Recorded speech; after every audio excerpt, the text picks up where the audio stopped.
fishing should be a DJ.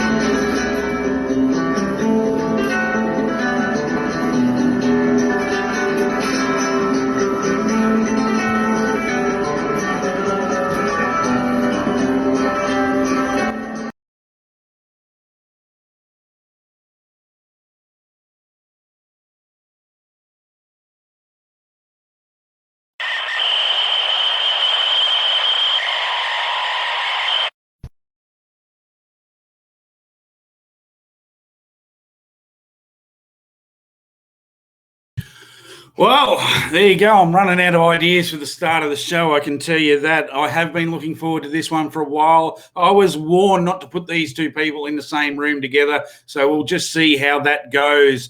Listen, if you haven't been onto my Facebook page yet, check it out because we've done the kids comp. The winners have been drawn. I will play that video a little bit later on towards the end of the show, so I thought I'd put it out there early.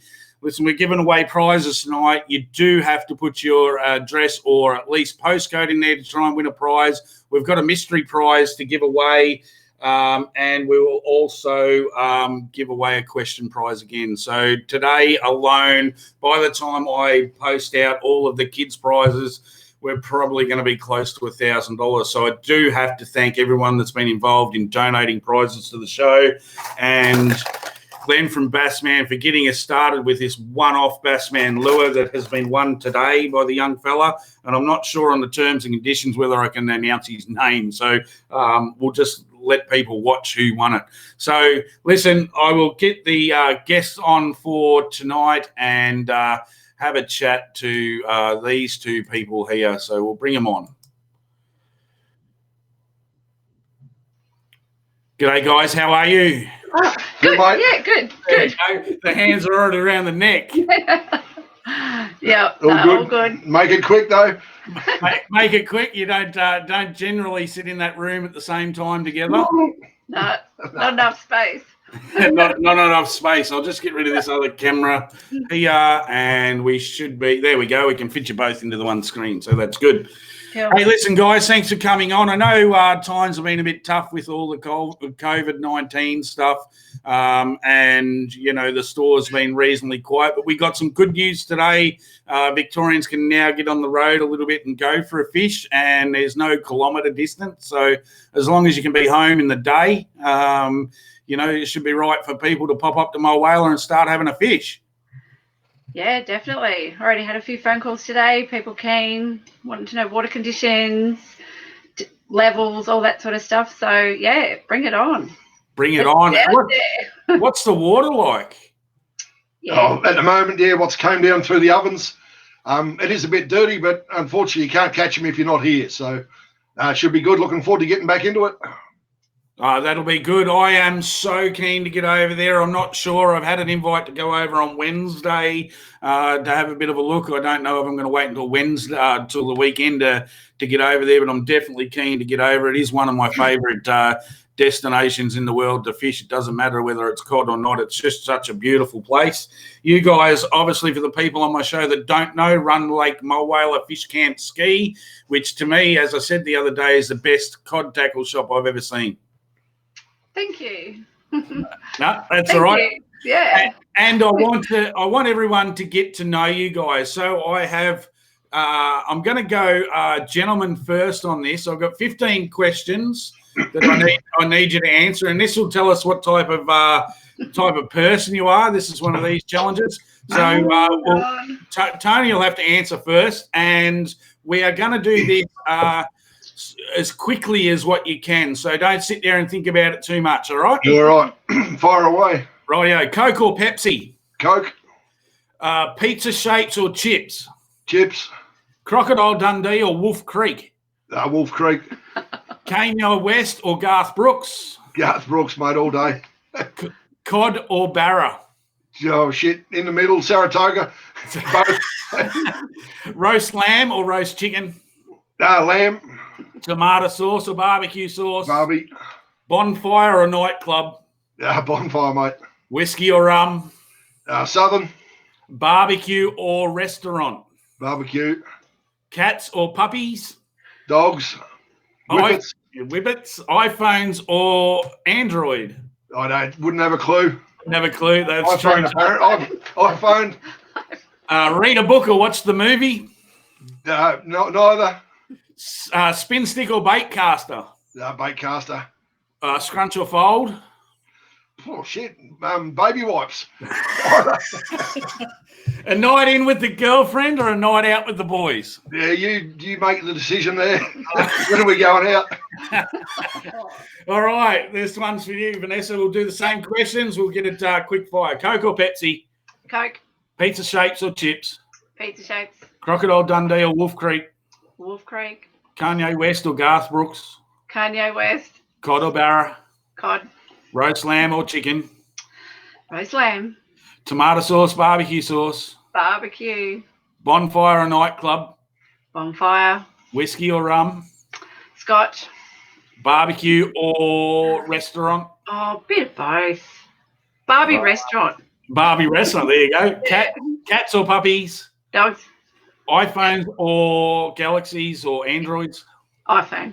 Read a book or watch a movie? Both. Spin stick or bait caster? Bait caster. Scrunch or fold? Bit of a scruncher. Night in with about half a roll each crack. Night in with the boys or a night out with the girls? Yeah, not out with the girls, thanks. Night out with the girls. There you go. At least you had the balls to answer that one. So, look, guys, you're pretty compatible on that list. I'm pretty happy that there wasn't too many opposites there. You must get along all right. Except for Garth Brooks. Yeah, that's a sticking point. You would have seen me singing Garth Brooks last week if you're watching. So we've got people on from all over the place. Bendigo, we've got Griffith, we've got Toke, we've got Queensland, we've got Ballina, Kingaroy. Have we got Ricky Doyle? I'm still looking. Ricky will be on there asking questions later on. My son's obviously on there. He's a big fan. Flagstone Creek, Gowrie Junction in Toowoomba. There you go. So we've got a few on. Listen, guys, get on and ask your questions. We are here with two experts for, everything Mulwala. I mean, how long have you had the shop now, guys? Started the shop 2009, so we've just gone 11 years for the Mulwala shop. We've had the one in Yarra for 4 years. 4 years now. So yeah, that's awesome. Yeah. That was just a pop-up shop. Pop-up shop. Still popping. Still there. Yeah, so you basically set that up during the busy times in the start, did you? And then it's running pretty much full time when COVID's not in. That's it. Yeah, no, it was just a pop-up shop to, attract some of the tourists, bit of walk past trade, that sort of thing. Yeah. People crossing the river, and it's worked really well. So. Crossing that terrible bloody bridge. Oh, everyone's scared of it. It's the best thing ever. That's it. I like the bridge, but it was really bad when I had the big bass boat. I didn't fit. No, you just drive straight at them. They get off the road. Yeah, they move. I don't like the buses coming the other way. So good. We've got Wynnum. We've got, look, everyone's out there. Excellent. So don't forget, put your questions in. So Tony and Vanessa, you guys put a massive amount into the whole of not just, Mulwala itself, Yarrawonga, the whole tourism thing. You've been running the Cod Classic now. It's been running for 21 years this year. Is that right? Yeah, coming up 21 years this year. So, just had the big 20th anniversary last year, which was a big event. So, that's sort of probably started off where it's led to us now. The original idea was old mate Brian McKee, God bless his soul, he's dead now, but just a fundraiser for the footy club. And it sort of snowballed from there. The first event, we had 44 people back in 2000. Rejigged the date to there was never anything on cod opening weekend. So we went from February, which was the first one. Then the first one we actually had, the first cod opening classic, was 747 people. From there, it snowballed up to the biggest we've had, 3,118 people. So, over 20 years it snowballed. Probably the highlight of it that I look at it is over those 20 years, we've given away 120 boating packages. Yeah. So to read someone's name out, shake their hand, put a microphone under their nose and to see their excitement, it's unbelievable. It has been good. And we were talking on Friday. How many boats did you give away last year? It was 7 or 10? 10. No, 10 last year. Yeah. 10 boat packages given away, and you had around that 3,000 mark last year. Was that correct? Yeah, just under 3. Just 2,850 odd. Yeah. So wasn't our biggest crowd ever, but it was a good amount. But your odds of winning a boat like that is just remarkable. Even though everyone says, "Oh, there's a lot of people there," it doesn't really matter. It's a weekend that everyone should put into their calendar and come down, because it is a lovely area. You can camp out of town. There's several caravan parks in the area, but you guys would have to bring with that comp, I'd estimate, in the millions of dollars towards the local economy, wouldn't you? With that, yeah, they put a fair figure on it. I think it was about, was it 3.7 million or something stupid like that. We actually won a regional tourism award a few years ago, and that's a figure they put on it. So yeah, it does bring a fair whack in, and which was traditionally a quiet time of year for the Twin Towns.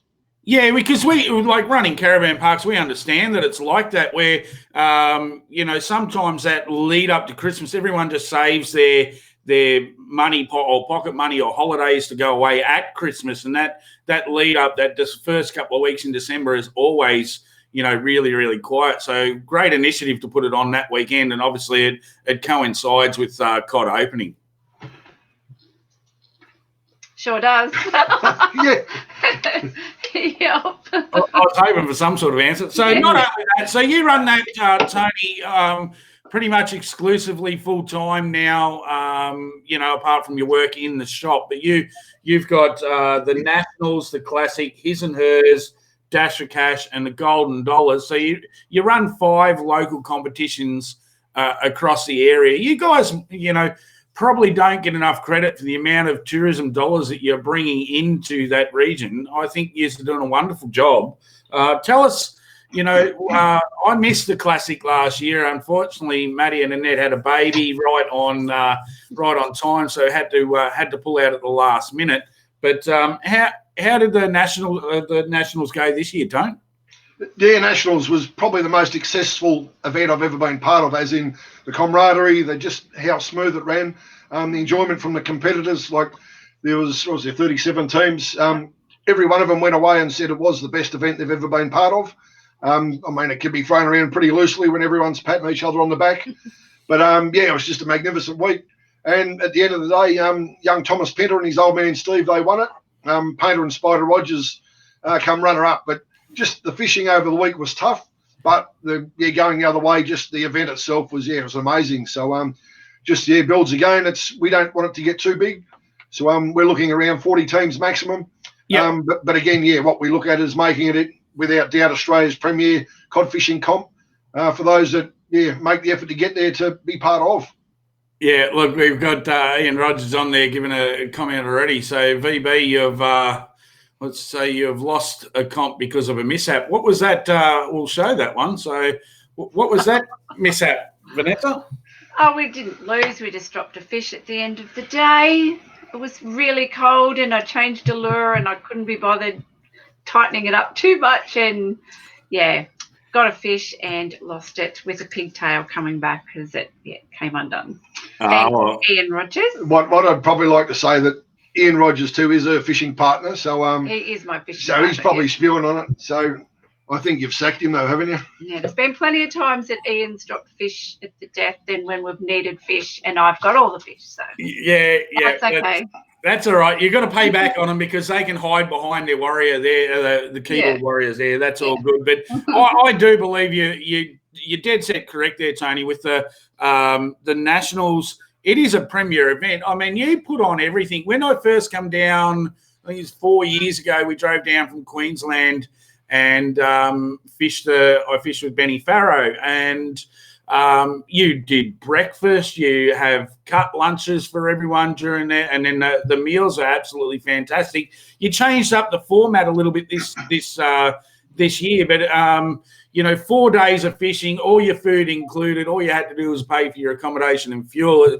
It's just magic the way that you do that. We've got another question come in here from previous guests on the show, Boothie. Why did the Nats change from 5 to 4 days? Yep. Pretty easy one each year at the end of the event. We reach out to all the competitors, and it's an open forum to them for their ideas, what they like, what they didn't like, how we can make it better for the competitors. And that was just common feedback from them. There was shorten the event, tighten it up a little bit.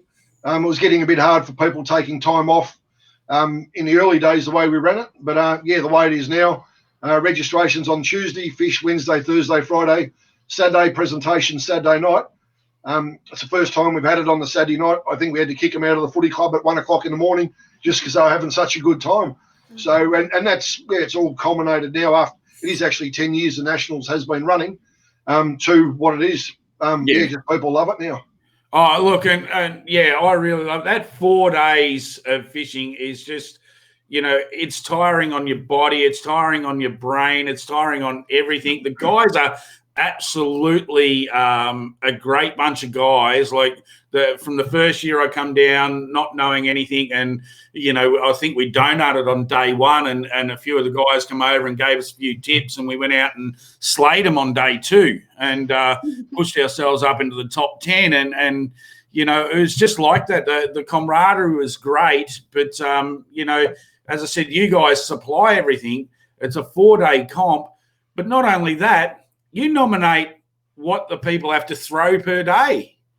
No, that's it. I mean, it's instead of just going out there for 4 days, whether you fished 1 day, 2 days, or 4 days, and it just adds to the event itself. Like it'd be great to call yourself a champion, but you've got to be able to use spinnerbaits. You've got to be able to use hard bodies and fish all different styles. So it sorts the mice from the men in the end.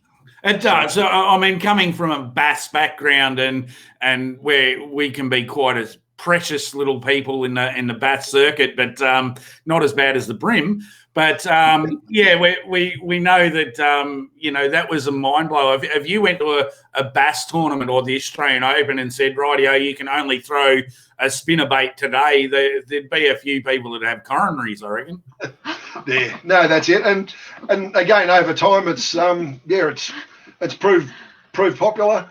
Turn up and back yourself and have a go. That's all we say to people. It's easy to sit back and have pot shots if you're not being part of it. So get involved, and you can guarantee you'll have a good time, meet some great people like yourself from coming down this part of the world, getting involved. And and the whole thing now, it's like a happy little family. It's great. But I mean, in saying that, people get welcomed in with open arms. It's wonderful. Yeah, no, and guys learning stuff too, like hearing guys come back and say, I chatted to this one, I didn't know about this part of the lake or these lures and this technique, and everyone shares to a point because it is a competition and they don't want to give away too much. But just that knowledge swapping and just helping each other out. Like someone's donated for a day, then guys are there helping them out. 99% of people do help and share information. Yeah. Yeah. I mean, you're always going to have that one secret squirrel, but I mean, in the general, everyone does help each other out, and you don't have to give everything away, but a few little tips helps everyone out, and it made us feel comfortable to do it in that first time we come down. I know. There was probably not as much information the next time because we might have felt like a little bit of a threat. But it was really enjoyable. So you do spinnerbait day, you do a hard body day, you do an any lure day, and then the dash for cash, isn't it? No, this year we changed it up a bit this year. So spinnerbait day was the first day. Second day was a hard body day. Third day was swim baits in the morning. So just something which, I mean, that's the latest craze of swim baits, glide baits, all big things. What do we do in the afternoon? And these were dash for cashes though. Anything. So the afternoon session for the third day was a dash for cash, and on the last day it was any lure day. So it takes a little bit to get your head around the whole structure of the event, but once you become part of it, it's pretty simple. Yeah, and then you throw another spanner into the works where you have a nomination day where you get double points or more points for that day than any other day. And I know 3 years in a row now I've picked double points day and donated on each of them. So a lot of people do. It's the pressure. That's extra pressure, and especially when you're fishing for the big cash. I mean, what Corey's talking about there is you multiply your points. So each day you fish for points. You get to multiply those by 1.5 times. So it's you pick one of the 4 days, and it's up to yourself. You might think hard body fishing is your best technique. You've got to perform on that day. So yeah, it's just another little twist to the event itself. Yeah, so we've got a question here from Peter, and it's a great one because Peter's from up in Queensland, and look, Pete, when we have bass comps and brim comps and stuff like that, we're able to take fish in the live wells and take them back and have them weighed in and stuff like that. Well, with legalities with carrying cod, you can't carry all your cod, so Tony does it in a photo catch and release style for the most of it, but on one particular day, you actually have to, instead of taking the fish back to the weigh-in station, you have to take your photo back. So every other day, you can just text your photo in or SMS your photo in, but on the Dash for Cash day, you've got to take your photo back to the boat ramp. That's how it works, isn't it, Tony? Oh, you've given them about 20%, which is good. What it is, it's the quicker you catch your fish and return it to scale or to the weigh station, the more points it's worth. So every 20-minute time period, your fish, it starts off worth its length plus 40%. We fish a Dash for Cash over a 4-hour period. Every 20-minute or half an hour time block, it goes down 5% in value. So your first time period, it's worth its length plus 40%. The last time period at the end of the 4 hours is only worth its length. So you catch, I think it's a 60 centimetre in the first 20 minutes, half an hour, you get 78 points. To beat that at the end of the event, you've got to catch a 78 centimetre fish. So it's just a speed. You've got to back yourself, whether you fish close, whether you fish the far end of the lake. It's completely up to yourself. But the quicker you get your fish back to scale, the more points they're worth. Yeah, and it is a scary lake to travel on when you don't really know it that well as well. So I know that when we fished the first couple of years, it was like we had to stay close to home because there was no way we were doing a long dash on that dam because we had no idea where we were going. But the Lawrence maps helped a little bit on that. Certainly, without charted waters, I mean, it's probably the best individual fishing tool for fishing Mulwala.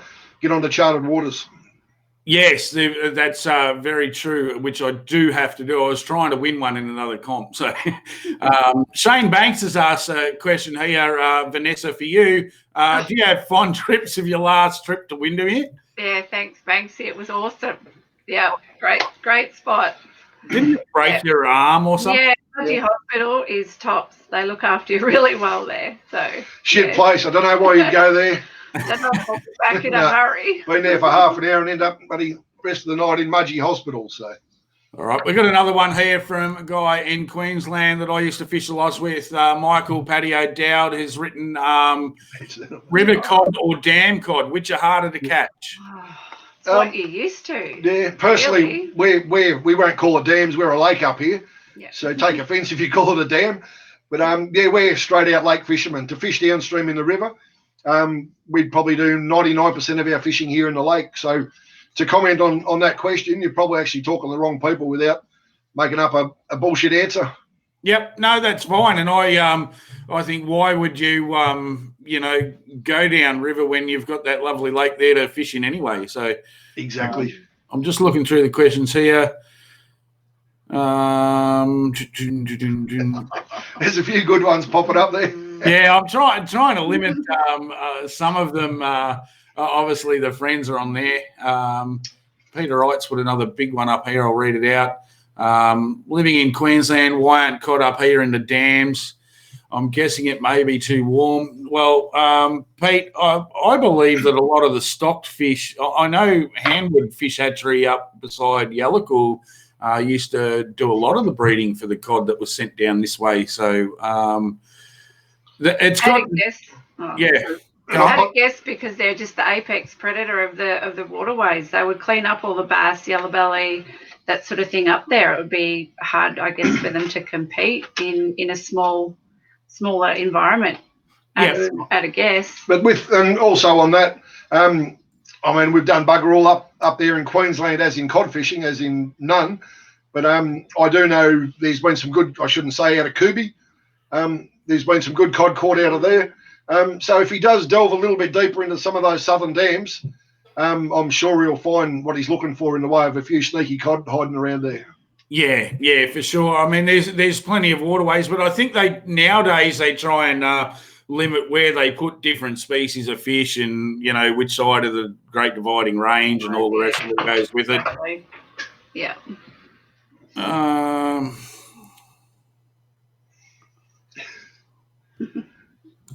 All right, another good question here for both of you guys. Basically, the old Tats Lotto question: if you decided to give away what you're doing now, what would be your next adventure? Go for it. Just fishing all around the world, ticking off that bucket list. That's about it. That's if we won Tats Lotto. Work-wise, I don't know. Wouldn't like to work for somebody else anymore. Once you're your own boss, it gives you so much freedom to do what you want. You don't really want to go back to that 9-to-5 grind, even though mine's 9 to 5, 7 days a week. But, you take your time off when you want to. So, yeah. Yeah. No, I wouldn't be giving it away for quids, unfortunately. If I quit here, I'd be heading up. We like Mackay, or personally, I like Mackay up in Queensland. Either there or the Territory. It'd have something to do with probably having to work to earn a couple of quid, but all based around fishing. Yeah, I think for me it'd definitely be Hinchinbrook. I think I could quite easily disappear into Hinchinbrook and never be seen again. Go and live up there, no worries at all. Cool. Obviously, here's another G up for you, Tone. Steve wants to know if you've cleaned the office. Surprisingly, I have, mate. Been in lockdown for 7 weeks. You can nearly eat your dinner in here. I wouldn't be eating the stuff he makes, but not in here. But it is spotless, mate, along with the whole house too. So, Steve, you're more than welcome to come around and have a look anytime soon, my friend. Oh, I knew that there'd be a lot of these questions come in. There's heaps of them. I can answer a lot of them. Yeah. There you go. Here's one from Jordan Tilley. So, do you tweak your lures or do you use them straight out of the box, change split rins, hooks, so on and so forth? I'm pretty simple meat and potatoes. I just go out there and chuck them. I don't think too much about them. I saw another question here, sort of ties into it. Who's the best fisherman? Vanessa, she's the one that does all the thinking, whether it be tides, times, moons, muddy, hot, cold. She does all the thinking there. But personally, talking lures, I just, tie them on and go and chuck them. Yeah. What about you, Vanessa? Are you an overthinker when you're out in the boat? Yeah, but not normally, no. But in competitions, I overthink and I doubt myself. And even in the Nationals this year, I had Steve Pinter come up. I told him to use a certain lure this day, how to use it, where to use it, what to do. He caught a heap of fish and I donated that day. And he came up to me, he's going, "What are you doing? What are you doing?" So I do overthink things and I probably put too much pressure on myself in competition times, but up north and when it doesn't really matter, you still got to think about it, where you're going, what you're doing, that sort of thing. But it's just more relaxing, I guess. So, but I do love that competition stress and the banter and the bullshit that goes with it all. So, do you find yourself, putting extra pressure on yourself because you're one of the few female anglers out there? Probably. Trying to prove it with the boys, or because it is a very hard thing to be able to just relax into that rhythm. Yeah, and I think too, when I fish now, because we fish so much surface fishing at night, I actually get halfway through the comp and think, why am I dropping all these fish? And then I think about it, shit, I'm not striking the lures, because you're so used to trying not to strike on a surface fish. And I know I've dropped a lot of fish because of that reason. And it takes me, a day or two to think, shit, wake up, this is what you got to be doing. So, but it's just, I don't know, a bit of pressure and, being a chick with all these guys ready to hang shit on you at the end of the day. I mean, game, you got to cop it. But I mean, most of the times you're up there, so you do know how to fish. I think for Jordan, what I would say with the lures, it is definitely a preference to whatever you want to do. I generally don't change a lot of lures over. I like the sharper finer hooks, but people do like to put the heavier gauge hooks and stuff like that on it. I'm a bit of a tight ass. If I'm going to get snagged on a tree, I'd rather straighten a hook than. There's an easy way to stop that though, mate. And apparently I've been reminded of it here by one of these stupid questioners. Leave your hook protectors on there. Yeah, so that saves you getting snagged.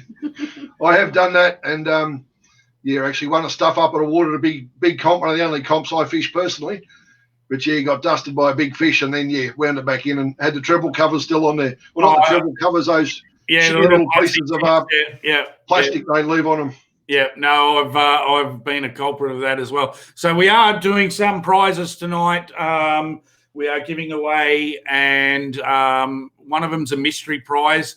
It might not be the biggest, but what you have to do is in the comments tell us what your biggest cod is, or tell us a story about your biggest cod that you've caught, and we'll give a prize away for that answer or something to do with that soon. So let's go back through the questions. So we've got Cod Classic, we've covered Nationals. You do the his and hers where you have to have a male and female in the boat. How does the his and hers work? I've never fished that one. Yeah, that's it. Exactly as you said, one male, one female partner. No cross-dressing allowed, but it's just designed more specifically around looking after the women. So the days for the blokes, get the ladies out there, look after them, get them onto fish, especially if they don't fish normally. And at the end of the day, it's an honesty comp. So you bring back your catch card. It's an honesty comp. As we say, if you think you need to cheat, you're in the wrong spot. But the Saturday night back at the footy club again is all about fun and games. We put games on. Get the women involved, fill them up with champagne, have a fair bit of fun, and it's always it's a laugh. It's really, really good. Yeah, and I've heard the funny stories of chicken and champagne lunches on the back deck of the boat and whatnot. So it's a bit of fun as well as getting serious.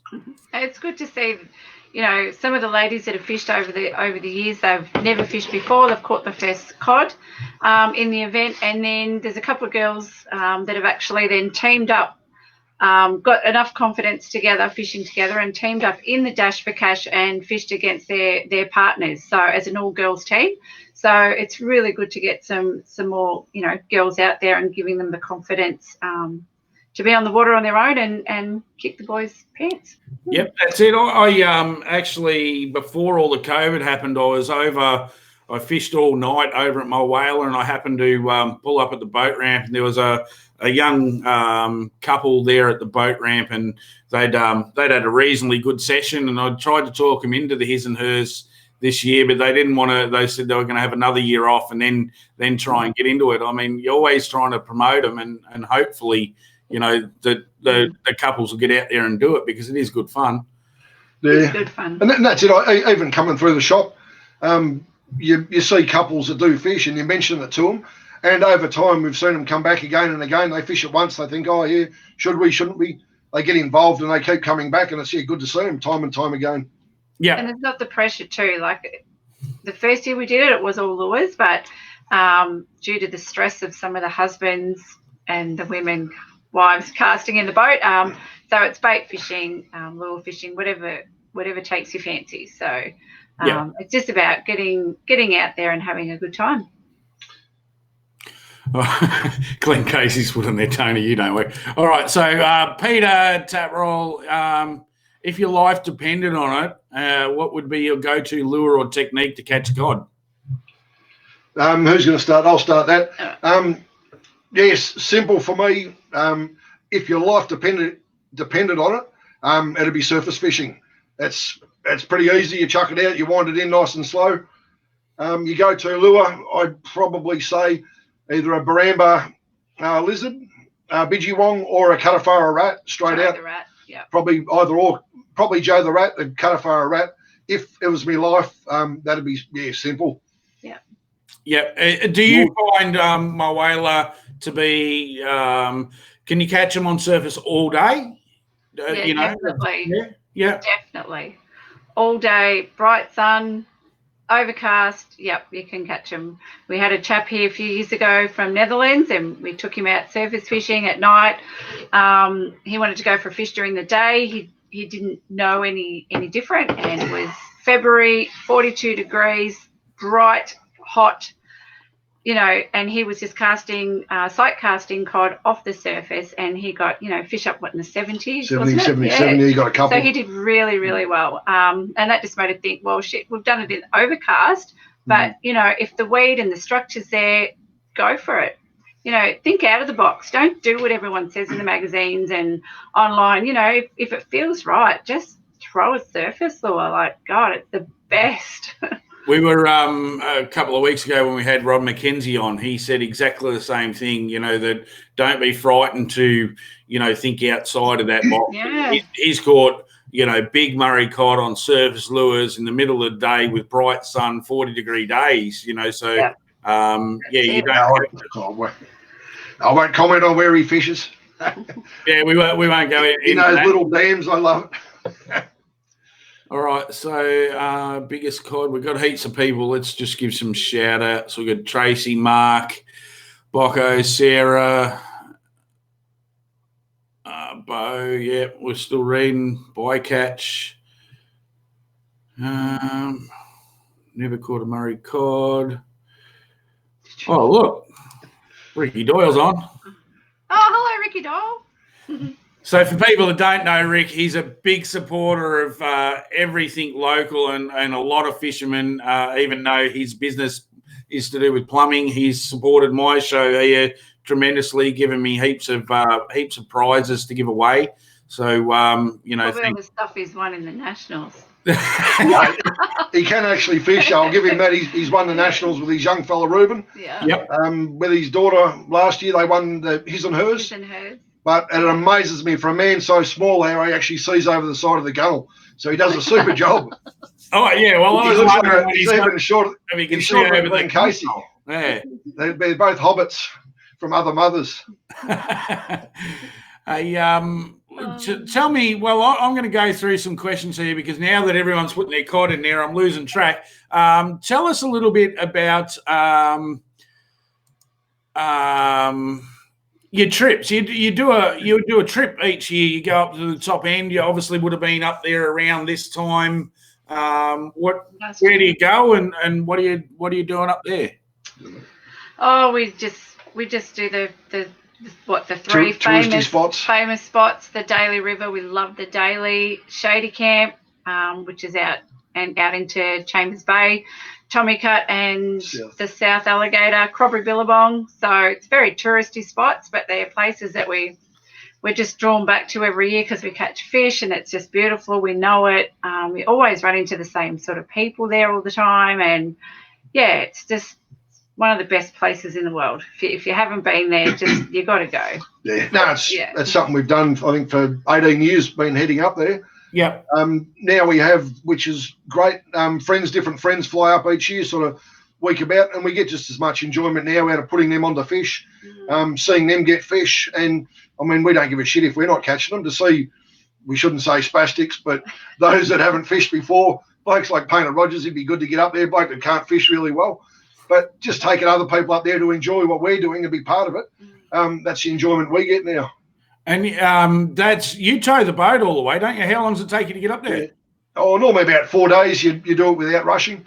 Yeah. So it's a pretty cruisy drive. Like the roads up the centre and even up through Queensland are as good as the Hume Highway down here. That's good. That's awesome. Now I've got a good question here from Tracy Brown. After they drain the lake and refill it, does it have much effect on the cod? No, not really, not at all. They all tend to move down into the river when it's obviously lowered down. They do it over a long period of time to get it down to the level they need, and then obviously bring it back up. A lot of the fish are known to go back to their same snags. There was a young guy, Danny Miller, caught a meter 10, I think it was, one year after they'd drained the lake, filled it back up. About a month later, he went back to the same log, caught exactly the same cod on the same lure. So they obviously know. They've got their GPS markings in their brain. I don't know. They know where to go, what to do when those water levels go down. They don't die and that sort of thing. So yeah, they do it properly. So yeah. Yeah, and it's a slow drawdown, isn't it? So very slow. They get to know that it's time to go into the deeper water. Into the deeper water, yeah. All right, so let's go on to we've got some massive fish, and people have been catching. Here was another question from Mark. Best time of the year to fish for the bigger cod? A lot of people say winter time, but here, like especially being in the shop, we'll see like over the last 5 or 6 years, there's meteries caught day after day after day. So to say April, May is a better time, you'll catch them in January, you'll catch them in August. So there's no hard and fast rule here at Mulwala that your colder times are better. Personally, I reckon if you're getting cold hands like all these lunatics that fish at Copeton or Malawi and that's, not for me. I'm a fair weather fisherman. So, when it's nice weather, we'll go out there. In saying that, the only thing you might fish, it might be harder in winter and you'll catch more. Maybe that's all you will catch is a big fish, whereas in summer you'll get your big cod plus you catch a heap of little ones, which keeps you going, Yeah. Not little, but, your 60s, 70s, 80s, they're more prevalent too at that time of the year. So in winter you do hear bang, just big cod, but it is hard work out there when it's cold. It is. But I have to say that I've been preaching this a little bit of late. I suppose I've had more time to think than normal with sitting at home for long periods of time. But I like to pick on my brother a fair bit because he's a baity from way back and just loves to go up the river and light the fire and catch bait. And he's never scored the meter mark. And when we talk about it, it's hard work to catch those meteries. And you guys would see so many big fish photos and people coming into the store all the time. But we forget that there's so many people out there that would be very, very happy with a 60 or a 70 centimetre cod. Exactly. Oh, yeah. So a lot. You go. Yeah, that's right. And it doesn't happen. That's not. You don't come to Mulwala and catch meteries hand over fist. To tell you the truth, we've been here for 27 years at Mulwala, fished it fairly often for over that time. My biggest fish up until this year was an 86 centimetre, where I guided, I hope you can see that finger, guided, we won't call it guided, but put people onto some bloody good fish, some meteries. There's been half a dozen or more in the boat. Until this year, I got an unlucky one in a competition at 118. But to come to Mulwala, what you're looking for here is consistency of fish. Your big fish will come in over time. So if you want to specifically target big fish, you may go elsewhere. But Mulwala's the home of the Murray cod. You come here to catch cod. Yeah, and I agree with that. And there's certain times a year where, I think Nationals last year there was about an hour bite window where I know you would have been pretty busy on the bank, but getting all the text in. But we caught 12 or 13 cod in the space of an hour. Yet the rest of the day we didn't catch anything. So Mulwala is just known for big numbers of cod, isn't it? No, that's it. And again, time after time you see it in the competitions, whether it be the dash, his and hers, the national, especially ones where people have to log their fish in. It'll be quiet for a couple of hours, then just bang, bang, bang, you'll get fish, and then there's nothing. So it's just a matter of hang in there. Your time will come, and the fish will turn on sooner or later. Yep, excellent. And we do have those guys that come in the shop. Where do we go? What do we do? I'm fishing off the bank. You send him here, give him a lure, bang, comes back. Yeah, it was all right. I got a metre 10. You're like, oh man, first fish metery. But that's happens a lot. But we had a young fellow 5 or 6 years ago. His first ever cod off the surface. He'd had 5 casts in his life, a metre 5. So, and he loves it. He comes back now, but those things happen. You can go a lifetime without catching one that big. So, main thing, as long as you're out there doing it, enjoying it, you're a chance. And having fun. Don't put the pressure on yourself to do so. Yeah. And that's it. Some people, you see them, it's got to be all about big fish, big fish. Well, at the end of the day, if you've got to measure your certain things by catching big fish, you're in trouble. So as long as you're enjoying it, that's the main thing. Yeah. All right. So let's go. Mark Cook, Tracy Brown, Sarah's got 116.5 on hard body. Now, you did pick on me a couple of years ago, Tony. You come out to my bass boat and you asked me to look at my hard bodies, and I think I had 3. And you did pick on me, but I have changed. I've now got about 400 hard bodies ready to go. But what's your suggestion for hard body lures? I can't find the question. Somebody asked it earlier on. So what are you looking for when somebody's looking for a hard body lure? It's a hard question. It depends where they're fishing in the lake. If they're trolling the deeper water, obviously you need something that's going to crack down and get you the depth. Majority of, like, personally what we like to do is casting. I like lure with size, but something that's certainly not too deep. So again, if I had one go-to lure, it'd be a Paul Nicel Humpty. You can't actually get them now, but it's about 120 mil lure. Dives to about 8 feet. Beautiful action, and it just seems to catch cod. Another one now is the Big M, not the Big M, the Megabass Big M4, which is, casts a mile. It's good size, and it cracks down to that 6 or 8 feet on a retrieve. But hard bodies just depends on where you're fishing. I'm a big fan for the Cuttafar Redfin. It's just a little nose toe, 90 mil lure, great for the shallows, gets through the weeds. And then the Gidgee Fatty or the Gidgee Fatty Junior, both handcrafted timber lures, Australian made. You can't beat them. I think Perfect. Somebody mentioned them in an interview the other day I was listening to. I can't remember what it was. They won a comp on one of them. Yeah, we do have a Gidgee Day Internationals. Yep. And they have certainly in Mulwala become really popular. Through that and through their supportive events down here. But they catch fish, so that's the main thing. As long as they catch fish. They're not a big lure. Oh, well, he does. He does a big Gidgee Baku, which is a 170 mil lure, which he does a shallow version as well for casting Mulwala. But makes a great. But the main thing on your lures is that it's specific for the water you're fishing. No good casting a lure with an extra deep bib in 5 foot of water, and vice versa. If you're trolling trying to hit 20 foot, no good trying to pull a shallow bib lure down that far. Yep. All right. That's an awesome, which leads into the next question. Young Flynn Boyd, what's best to fish at Mulwala, the deeper water or the shallow waters? Time of year, definitely. We both, I think we both prefer the shallow waters, but in the middle of summer, obviously it's going to be a bit warm for the cod, so they do go a little bit deeper, but not hugely deep. But if you're casting around the edges, the shallows, The funny thing, Mulwala is not really a deep lake as such. Lake anyway.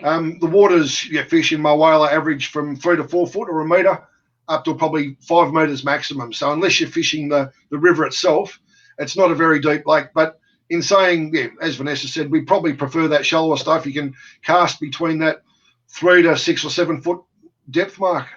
Yeah. So I know Flynn. I met him at I think it was a Cod Classic last year, and he asked a few questions and come around the boat and asked a few questions, but I didn't really have the answers for him. To get onto that for new people or for those younger kids, when we talk shallow, deep, and whatnot, what depth are you classing shallow?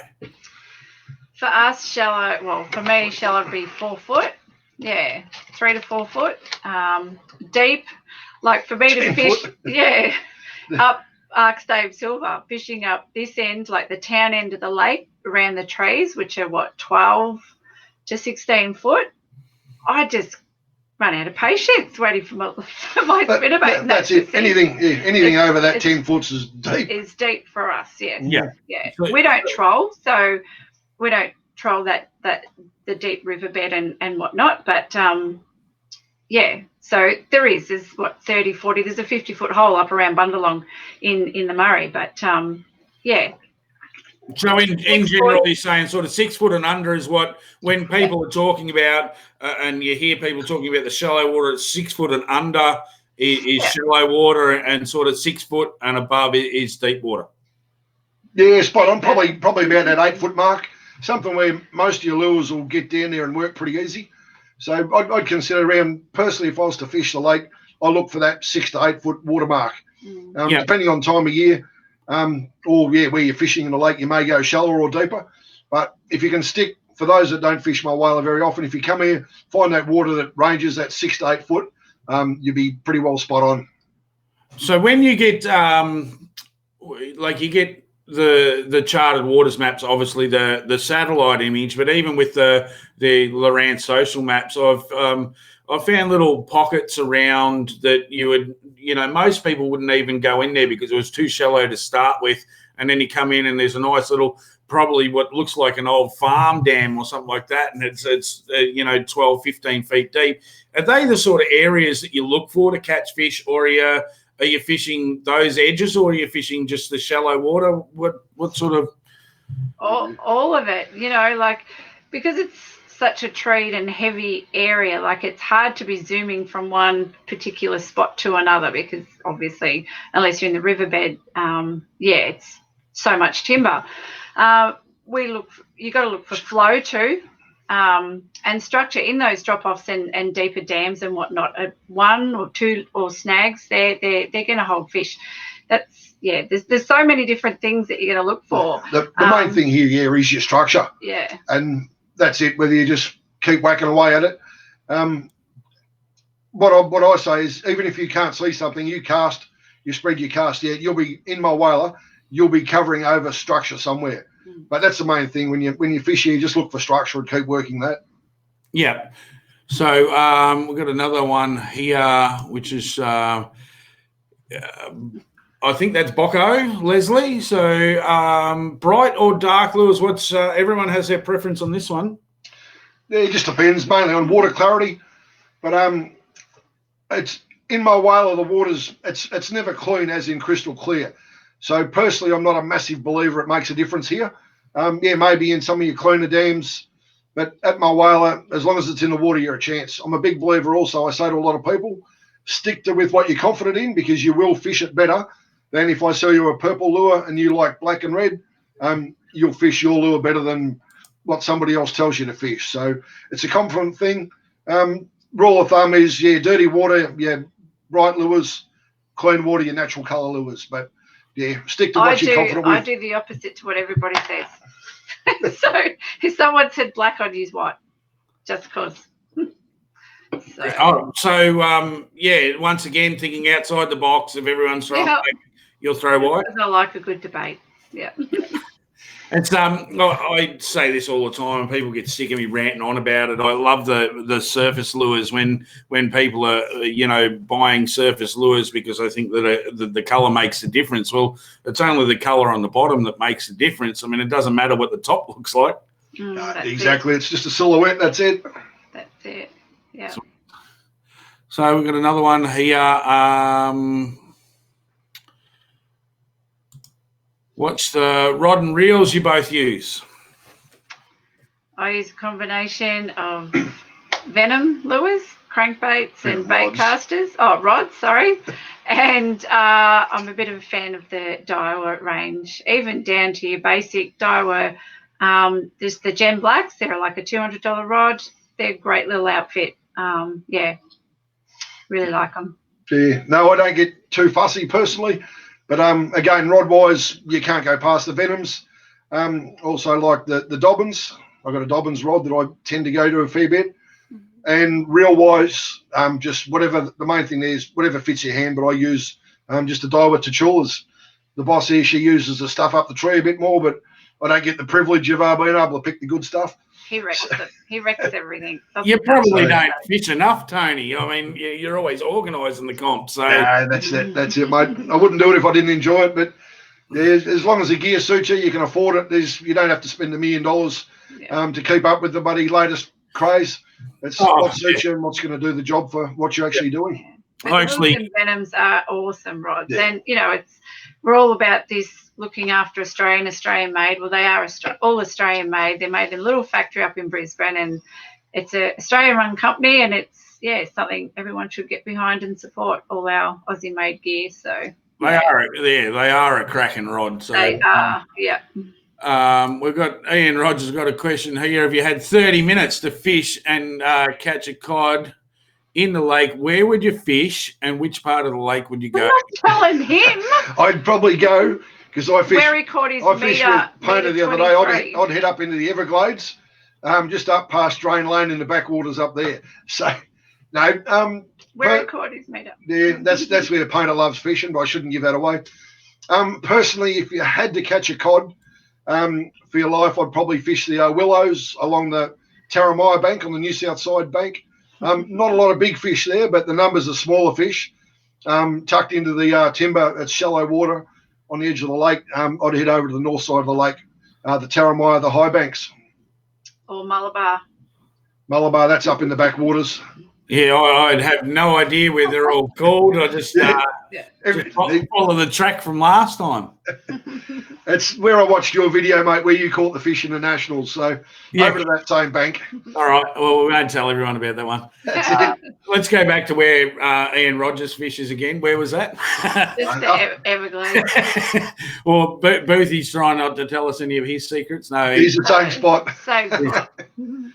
Let's go below the weir. Good on you, Hobbit. Yeah, I went straight below the weir. Hey, Mick. Here we go. Luke Atkins has written, do you use any lures in the same colour as a cod? Yes, sometimes. Yeah, we do. We'd actually designed an exclusive colour in the Gantra range called the baby cod, which is, it looks like a baby cod. It's a surprise. But surprisingly, I actually haven't even thrown it in the water yet. We've sold out 2 lots that we got in, and we haven't had a chance to fish them ourselves. Who else does? Yeah, sorry. No, I'm just trying to think who else does some good cod colours. Yeah, I mean, cod colour, I like green as a colour. If you look through my tackle box, you probably find 70% of my lures are green. So if that's meant to represent a cod, yeah, sure. I use it, more than most things. Greens and purples, personally, at Mulwala. Black and red's another good colour, but along the lines of a cod colour, certainly greens, cod patterns, stuff like that will catch your fish. Yeah, so I have, there's a million theories on it. I totally agree with that. Black and reds and your greens, but for some reason, every species of fish tends to like a little bit of purple as well. Yeah, purple's a good colour. Yeah. So just going through, I'm trying to read my questions here. Any questions that have popped up that you've seen there, guys? What style of cod chasing do you prefer, surface spinnerbaits? We'd probably both say surface fishing, probably because it's easy. It's, as I've said to a few other mates, we've talked about it, it's virtually fishing for dummies 101. You chuck it out, wind it back in. But it is the most exhilarating, most fun when you catch a fish off the surface. To get that surface hit, you can't beat it. So, for myself, surface fishing. Outside of that, I'll jump in the boat with anyone, sit out there and drink cans. I don't get too excited about going out there to fish day after day to chuck anything else. But, I love the surface. Yeah. Same. Surface fishing's great. And at Mulwala, you can do it anywhere. You don't have to be out in the boat. For years when our kids were little, we'd just drive out to Kiffin's Reserve, walk out through the shallows there, cast lures. I've had cod hit the lure at my feet. Like, there's nothing more, awesome than having that sort of thing, and just seeing the kids wander off into the darkness, come back with cod that they'd caught on the surface themselves. So there's one. The daughter caught a cod on her first ever cast on the surface on a scum frog, wasn't it? Yeah, scum frog from the territory. I think we came back from the territory, went out the lake for a fish when we got home. Her dad said her first ever cast surface fishing. She got a 48 centimetre off the top, but just the fun of catching them, whether they be 40 centimetres or 90 centimetres, it's just that hit, the excitement you get from it. Taking blokes out like that Anthony Pavlo fellow who's terrified of snakes and went out there in the middle of summer wearing waders because a snake might swim past him. But it's easy to do anywhere without a boat. Just walk around the lake anywhere and chuck a surface lure. There's so much timber out there and structure. You don't have to be in the trees. It's good. Does that lead on to where you? There was a question earlier on that I can't actually find about fly fishing. Do you?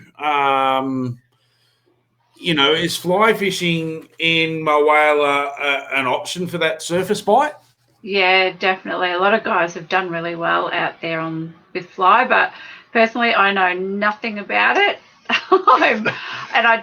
I always say I don't want to get into it because I get obsessed with certain things. If people's been into the shop and seen some of our lure collection, I don't want to end up with a house full of fluff and feathers, because if I start fly fishing, I'll start creating flies, and yeah, that'll be the end of us. So, but we have had got a new fellow working with us. Well, not at the moment, but Pip Clements.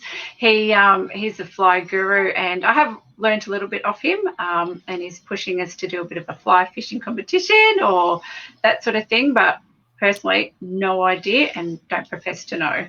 No, same thing. Don't pretend to know. So yeah, asking anything about fly fishing. But yeah, again, you come to Mulwala, you chuck a fly around. Certainly, if you know what you're doing, you're a great chance, especially in that shallower water. Yeah, Pip actually contacted me this week, and he's going to send me some cod flies for a prize in weeks to come. So that's why I sort of asked that question as well, whether, you know, fly fishing was. I have seen people out there fly fishing. I actually seen a guy, he had like a step ladder on the back of his boat, and he'd had it strapped down with hockey straps on each side, and he was standing up on the top fly fishing. I thought, oh, he must be pretty crazy. No, that's it. It happens. Yeah. Well, Verdi, he's caught a few good fish out there, hasn't he? Yeah. Yep. There's a good question. Bo Everly, so do your fish breed in the lake or are they stocked? Yeah. Lake Mulwala is probably the only natural breeding ground of cod in the country. Or sorry, not breeding ground, only self-recruiting lake. So you're actually not allowed to stock cod into Mulwala. So, yeah, it is. That's why we'd like to call it the home of Murray cod. If you see it when it's empty, you'll certainly understand why the cod breed here, the amount of timber that's lays on the floor. But yeah, no stocking in Mulwala, fully self-recruiting. Yep. And lead on to that next question that Peter's just put on there. What other species are in the lake, not the dam?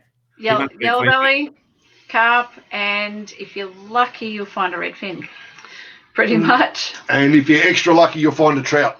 Oh, yeah. So trout. Yeah. I mean, there'd be silvers in there. There'd be the very odd trout cod at the very top end of the lake. They seem to come down from the ovens, but don't get into the lake itself. We saw trout come out of here 2 years ago. Yep. Probably over our 25 years, we've probably seen a dozen trout out of the lake. But yeah, cod, yellows, carp, that's your bread and butter. Yep. Now, I'm going to give away a prize here, and it is going to be the postcode prize, and it is a $50 voucher from Lee Martin Marine here locally in Wodonga. So you'll be able to use that one there, and I'm going to give that, and I'm going to try my best to say his name right. It's from Cobram, and it's Dominique Anastasio. Hopefully right. So, Dominique, if you can send me through a personal message with your details on there, you've won tonight's postcode prize, a $50 voucher from Lee Martin Marine. You'll be able to ring them up and maybe order something from there. We still have our Lake Mulwala prize to give away later on for a question. So we've got stickers, we've got a swim bait there, and, of course, the brag mat. That'll be a question later on that Tony and Vanessa will pick out. And for our random question tonight, I will give away a prize later on, which is another swim bait, which is Eric swim bait and a McGrath hard body. So look out we'll give away some more questions in a minute. Let's go to Peter said, sorry, Lake. Yeah, that's a Queensland thing. We call them dams.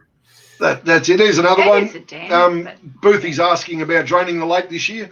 Yep. There was a lot of talk about it going back last year that it was going to happen this year. We haven't heard anything about it yet, and if they were to do it, they'd be starting next week. So I'd say 99% this year the lake won't be drained. So they do traditionally drain it to get the weed out of it and to do work around the edges on whether it be structures, weirs. But yeah, this year I'd say certainly won't be going down.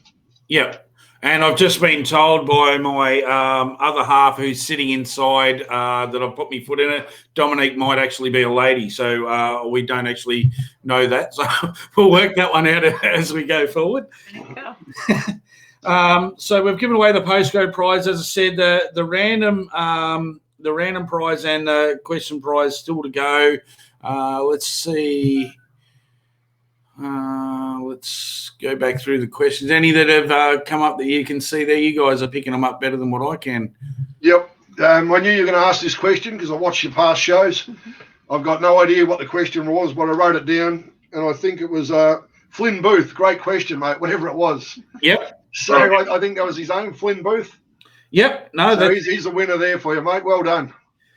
He's a lucky little fella because I'm pretty sure he won a prize last week as well. So, no, that's good. That's what it's about. It's about random. So, Flynn, I will be posting them off. No need to send your address. I will still have it from last week.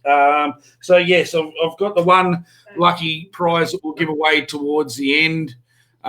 There's been some awesome questions. Dave Landameter. We've got Stewie Finn. There's some great COD stories coming in, which we love to hear. Just looking to Rumbury, then caught all over the place as well. So here's another stitch up from Ian Rogers. Ricky Doyle, the worst person on gear you've ever seen, or is he just unlucky?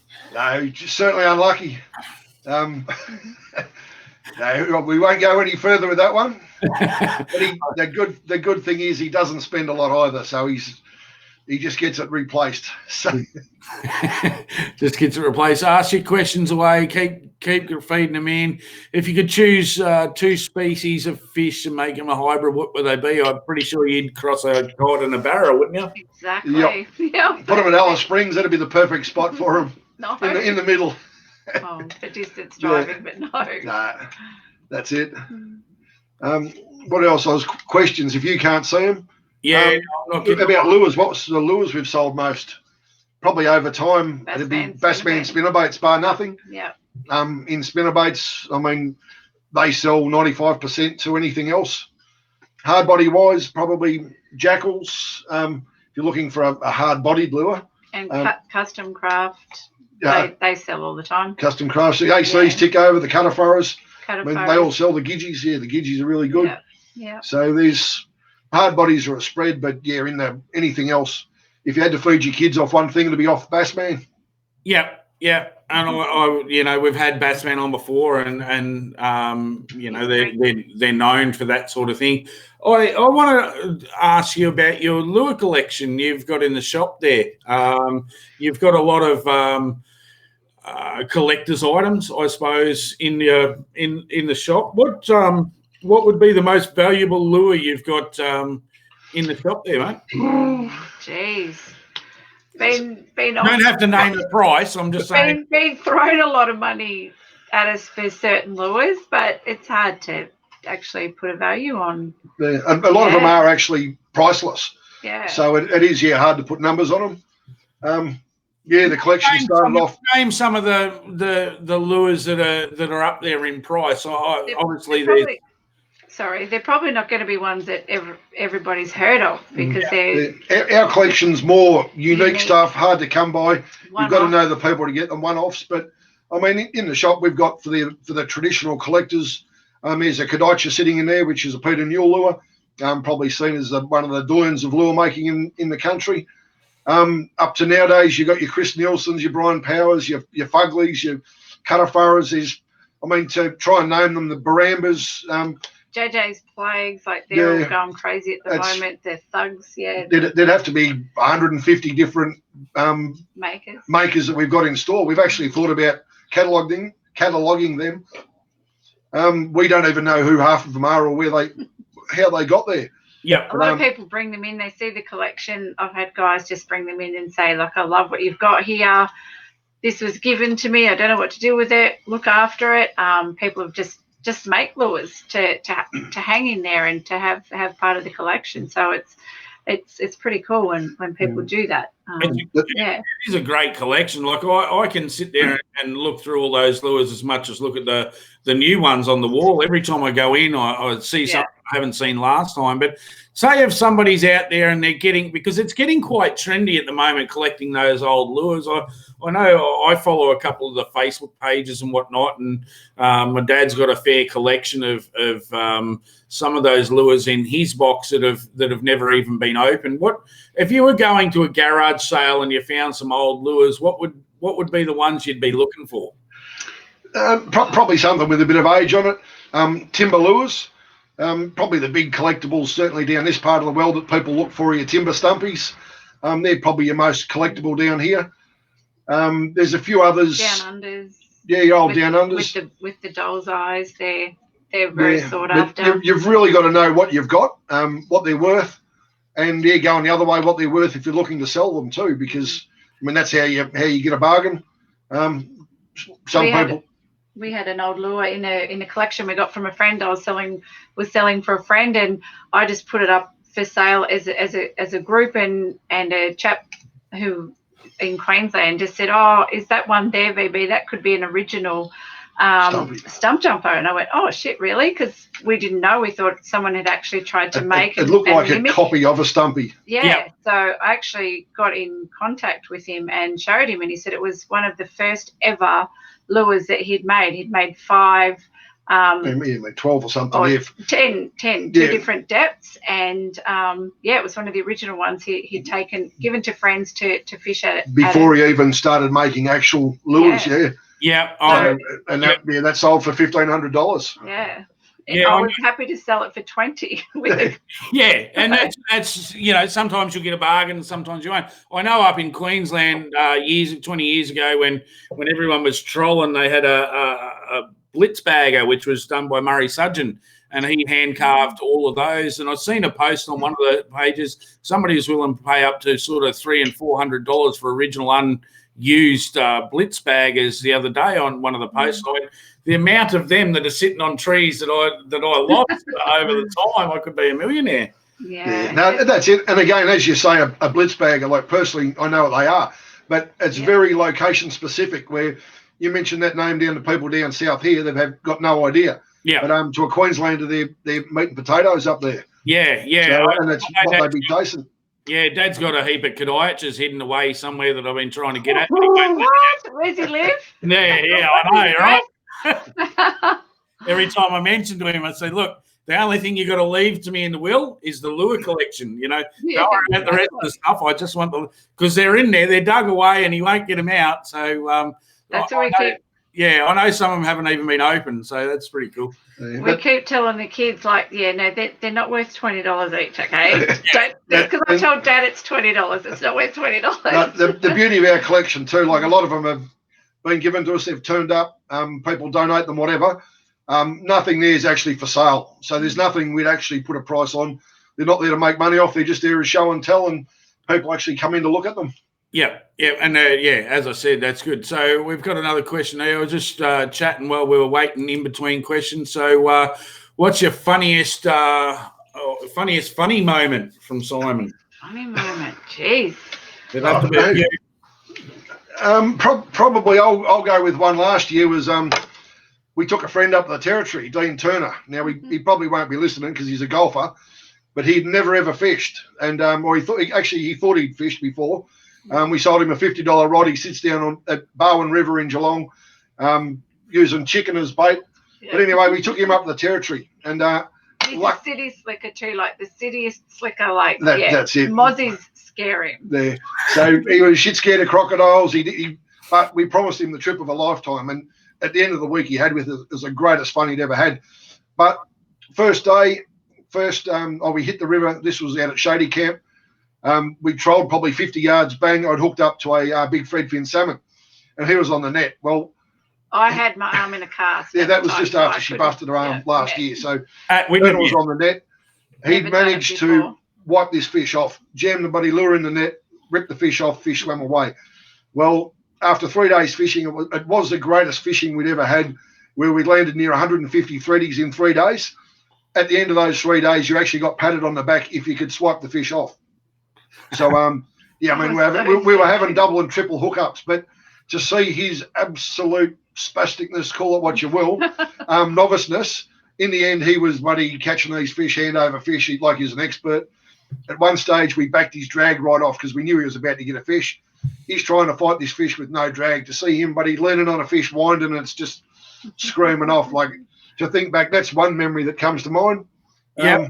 There's so many. It's just being out in the boat. They just create themselves. I mean, I could say fishing with Painter, seen him chuck bloody lures up trees because he's probably one of the worst fishermen I've seen, but luckily he does catch the odd fish. Him hooking onto this massive cod up at Mildura and finding it was a rock. You know, like biggest fish he's caught, and it was actually he was hooked on a rock.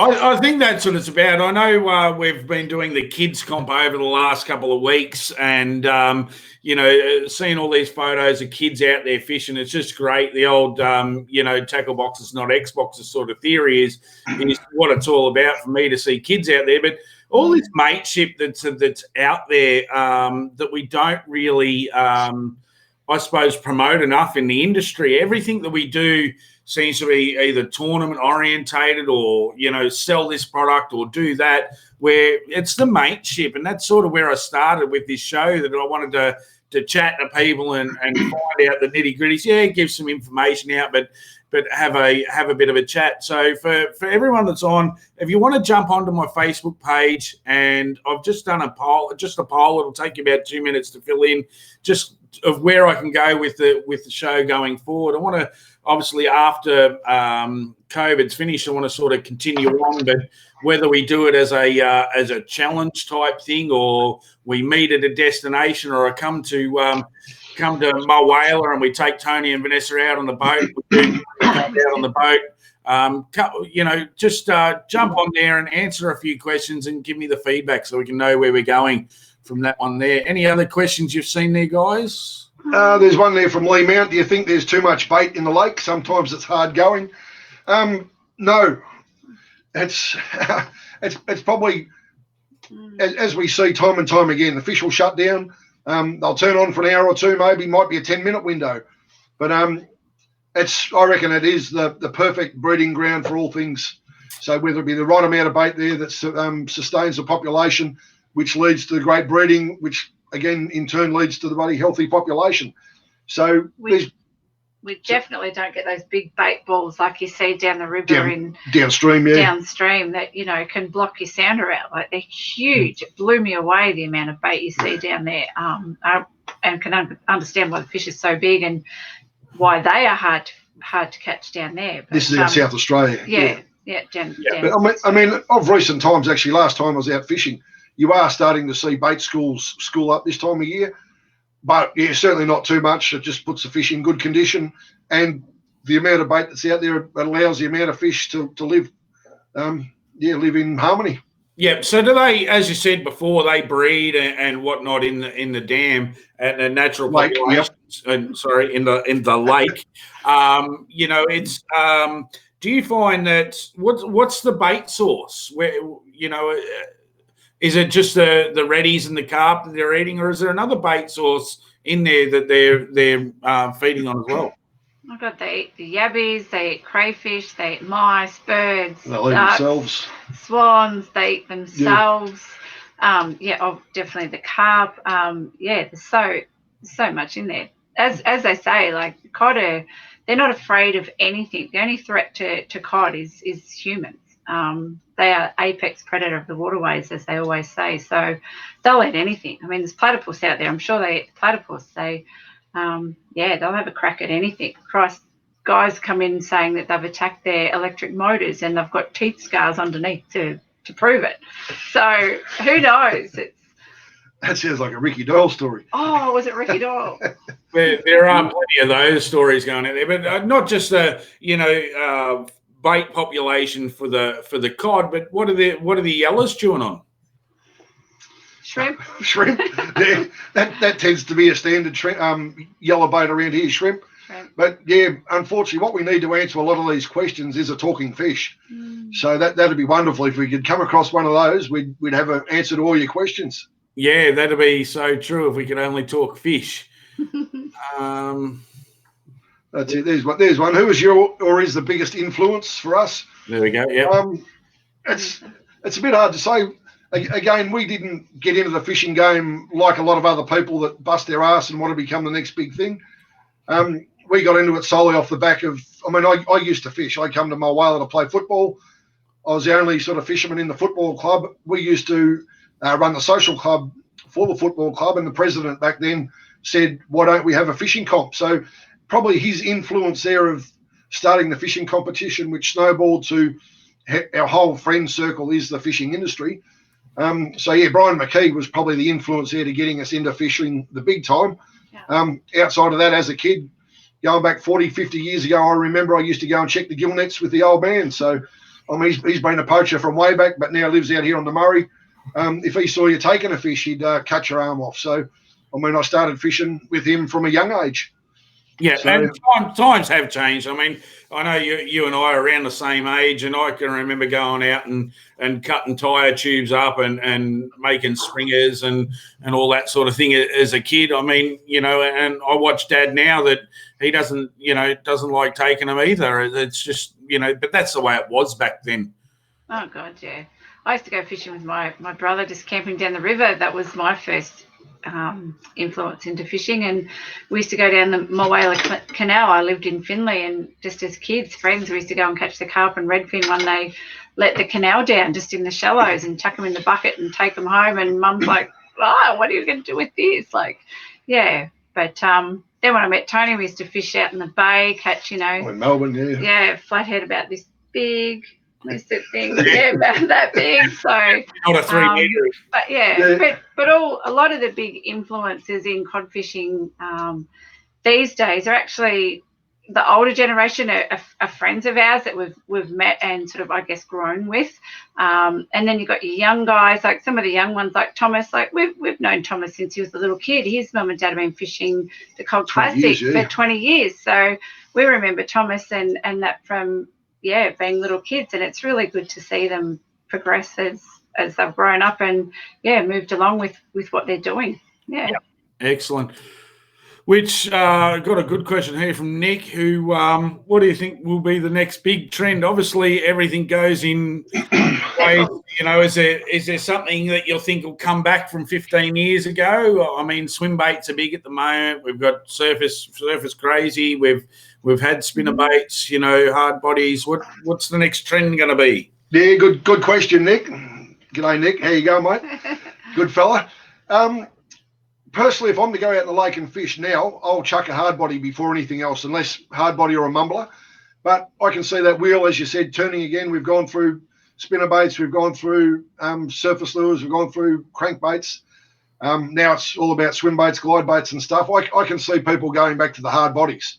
So outside of that, if you had a crystal ball and could make or come up with that next big thing, you'd be a very, very rich man. You'd be like a little hobbit out there. But yeah, who knows? I'd love to know, but personally, I think hard bodies will become back in popularity again. Like get used a lot more for casting than other things. Yeah. So how do you work those hard bodies in that shallow water? Like you were talking before, 3 feet. You're finding just a lure that's just touching the bottom, or are you finding a lure that you've got to roll, let it float up, roll down? What's your process? Yeah, that's it. Like something certainly with a shallow diving bib. So there's no good trying to crank a 20-foot lure in 3 foot of water. So shallow diving bib, crank it down, and once you feel the bottom, and just tickle it through. Slow retrieve, let it rise up, give it another work so it swims down a foot or two, and then work it again. But something that is suitable for the depth, and as long as you're not smashing the bottom all times, something that will just sneak through there and get you a fish. And something that's going to fish over the weeds too. I love fishing the weeds. People want to drain the lake, kill the weeds off, get rid of them. I love it. There's so many fish to be caught in and out of the weeds, and you can actually watch them come out of the weeds and smash your lure, whether they get it or they don't. But it's awesome to watch. Yeah. Yeah, I think Nick, my prediction for the next big thing, obviously it's taken off in the bass and yellow scene, but the humble old football jig is something that they use over in the States, and they've been using here quite successfully for the bass and yellows. I think something along those lines, exactly what Vanessa was saying, fishing in the weed, being able to punch right up into that weed and running those, big football jigs that they use over in the States back out. I think that's, to me, probably going to be the next trend. I know I've been working on some prototypes with Glenn and haven't had the opportunity to take them out there, but my prediction is going to be the something that you can punch into that weed like a football jig and actually run it right up into the back of that weed. Yeah, that's it. As you said there too, is keeping an eye on what's going on in America, because we are that far behind, unfortunately, when it comes to techniques, tips, competition, fishing, all that stuff. We're that much behind the rest of the world. It's not funny. We're catching up. We're catching up. A lot of people would like yeah. to think they're up with the trends and that, but yeah, we're that far behind. So keep an eye on what's hot in America. You two could have the next hot thing for cod fishing. Yeah, look, and not just America either. Like, I know we talked about it on Friday night, but some of that European and Japanese stuff, we all know jackal and that from what Harry's brought into the country through that. But there's a whole heap of big baits for that pike and stuff like that I can't see that wouldn't be the next big thing when it comes to Murray cod either. But yeah, definitely that. I think that football jig sort of scenario is going to take off. Yeah, I had a bit of a look around when I was in Norway and Netherlands and whatnot at different things. But some of the brands that are huge over there, like they're just like Strike Pro, is it? They're huge over there with all their pike gear, and people rave about them. But they're just, guys here aren't too keen on them, and there's no reason why they would not work for cod. They're made tough for pike. Like, I was lucky enough to catch a few pike when I was over there, and they're bloody scary fish, and they're not they don't muck around when they hit your lure, I tell you. So yeah, it's funny they didn't have a lot of that Japanese influence in the tackle stores where I went anyway. It was a lot of the Western gear and the Strike Force. Yeah, so yeah, it's Strike funny Force. how they go to certain areas, certain brands are in certain places. So yeah.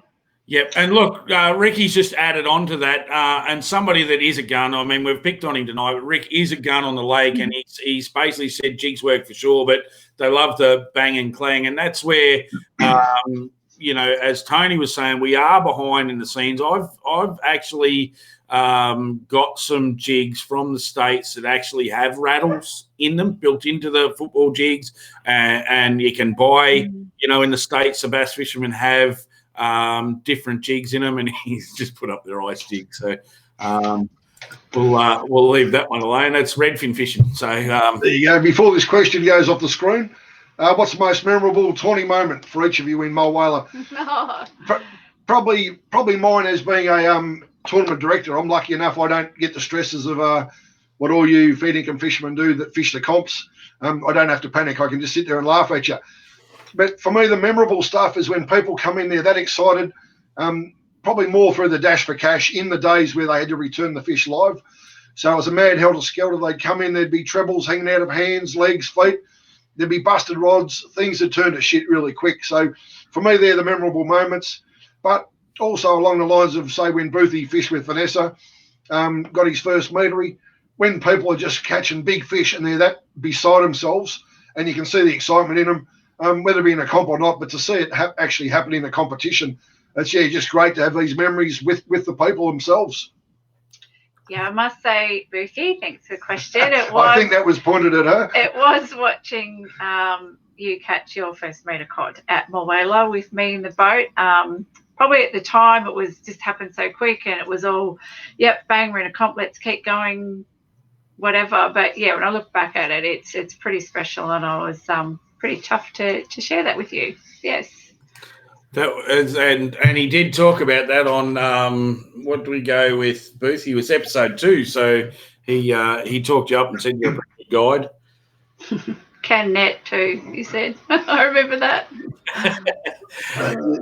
There you go. Beside the lake, where along the Murray do you like to fish? When I die, they're spreading my ashes at Robinvale. So as a kid, I've been fishing Robinvale for 45 years. Apart from that, I'd like to think we've got a group of us that head down to Waikerie, Swan Reach into South Australia, chasing the big fish down there once a year. That's probably the other place that we really fish downstream. Mm-hmm. Or Vanessa did get a big fish. Wentworth. At Wentworth. Yes. Fishing in Ian Rogers' boat. I have to give him because he's asked that question. his brother Spider that would fished away for about a week, and Spider had only caught yellowbelly. So Tony said, "You jump in with me," and I jumped in with Painter, and guided by the trusty old Sanchez. Sorry, we caught a heap. Oh, I think we've got 10 or 11 good fish for the week. Yeah. So I said, I'll take Spider. Vanessa's jumped in with Painter. And Sanchez, a friend of ours, Jamie Robinson, who lives down that way, knows the river fairly well. We're cruising along, and bang, got a 1.15 metre. So that was my first ever metery. So I have to thank Ian and Jamie for that. So that was a pretty special spot for me. That was down actually in front of the Wentworth boat ramp. Just saying. Really? So, really? Yeah, you don't have to go too far from the boat ramp. But that was obviously a very memorable experience, and it's a good part of the river. Now I think hopefully the cod are coming back after all that Blackwater event down there. Yeah, excellent. So I think I'm going to give away the random prize for tonight, and I'm going to go back through where was it.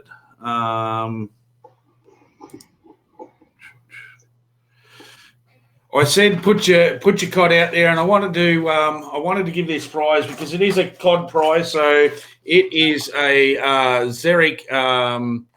What do they call that one? The swim bait, and there is a McGrath Vibe there as well. And I wasn't ever going to go to the biggest cod, but I wanted to hear a great story, and I'm going to give this one to Stewie Finn, who basically wants to know how to get the shirt on the. Yeah, I saw that. I think he's Red's brother, isn't he? And he caught a 44-centimetre monster, so I'm hoping that's true. Stewie, you've actually won the random prize for the night. And to answer your question about that shirt, that's actually a team shirt that I won a grand final with Mick Johnson, which guest last week. We won the team's grand final for the Bass-tastic, so they call that the X Factor, and that's how you get that shirt behind me. You've got to win a grand final, so... that's all good. Let's go through and find some more questions. You've seen Have you kept any, and are they good on the plate? Very, very rarely I don't think we would have eaten cod for 20 years, maybe. And they're horrible. They taste like shit. And I say to people, you catch a good one, put it back. I'll give you $6 to go and buy a piece of fish. Probably $8 now. Yeah. At Cafe, they're probably 10. Yeah. So no, I mean, yeah, personally, don't rate them at all. The only freshwater fish that we'd eat is reddies. Yeah, and I would eat every one of them that come out of the water. Do some people still use aeroplane spinners? There's another one. Very rarely. You don't even see them available for sale anywhere. So if anyone wants to know what an aeroplane spinner, there's just a little one there. So.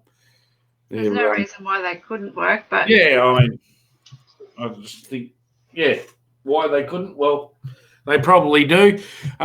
Listen, we're probably running short of questions here, guys. So I might smoked cod is the bomb. Amy, we don't talk about eating cod. There you go. Bucket list fish. There's one. Bo's been asking a few questions. The fish that's on the bucket list.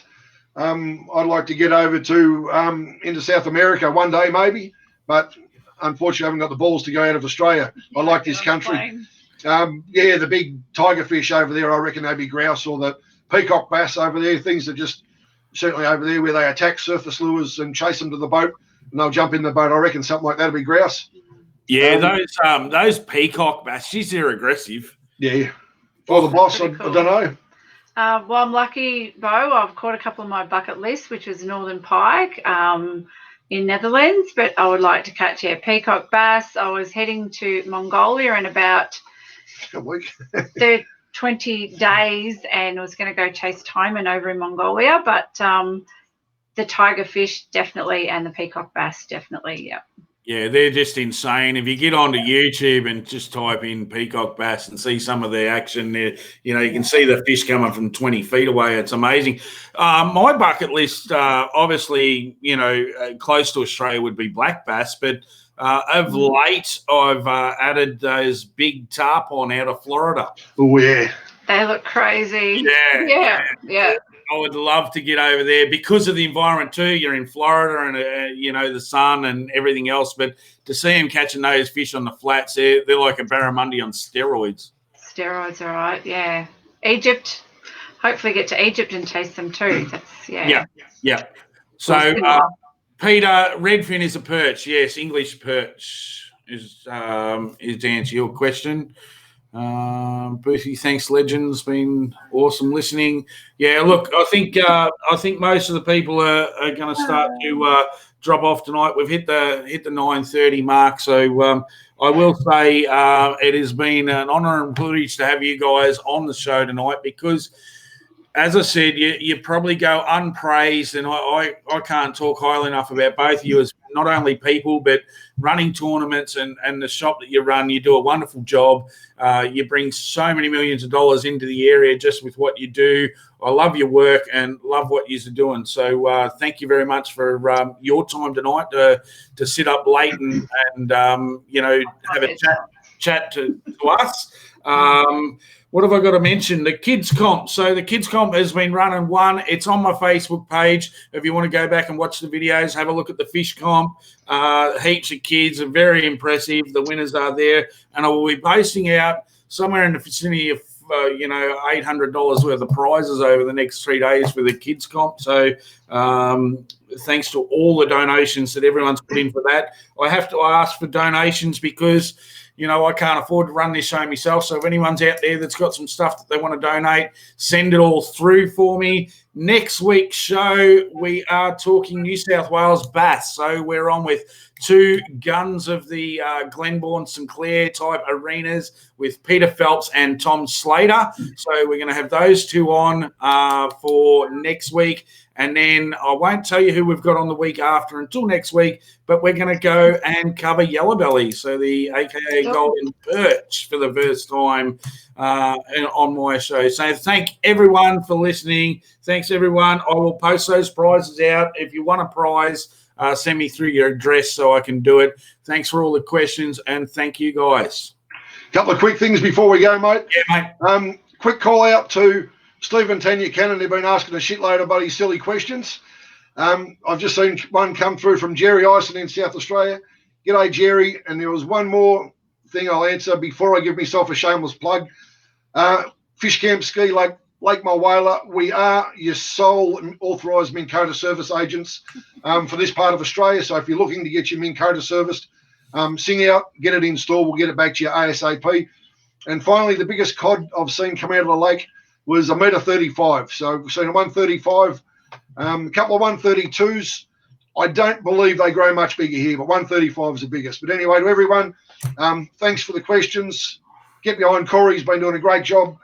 Give him the support. And thanks for me. That's about enough from me. Thanks. Thank you. Thank you. Thank you very much.